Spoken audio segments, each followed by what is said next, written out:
Iraq, 2009. My team and I were tasked with assisting in the assault on an enemy compound a few clicks west of our outpost. We flew in on a UH-60 Blackhawk. Upon landing at the LZ, our left gunner was hit 3 times. Blood splattered in my face as I watched it all happen. As soon as the pilot told me to dismount, I quickly hopped out the chopper, established my position, and began engaging enemy combatants inside the compound.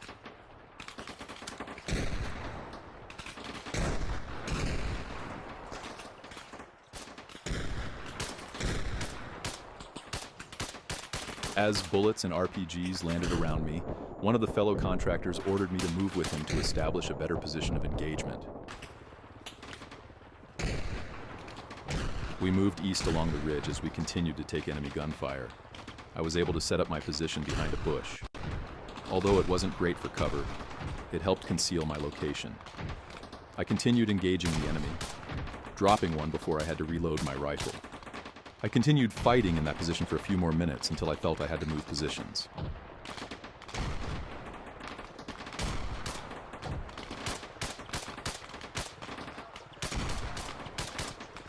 After dropping a few more enemy combatants, one began running as I fired at him.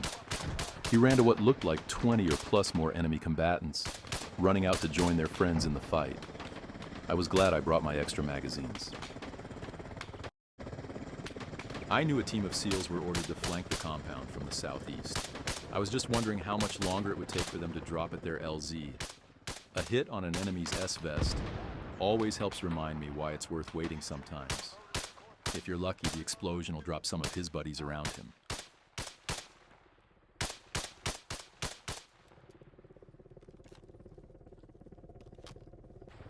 After deciding to move positions one last time, I decided to take cover behind a group of boulders that seemed roughly a few hundred meters away from the compound walls.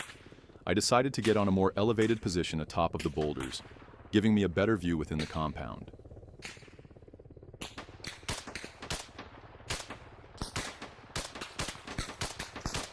I made a foolish error and continued engaging enemies while under direct fire. I was hit, but was fortunate enough to have had my body armor stop the bullet.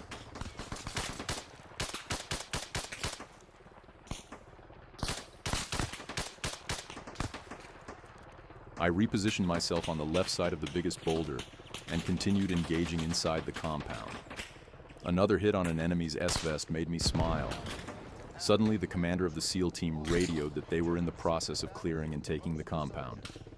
Overall, mission was a success, and we were fortunate enough to have lost no men.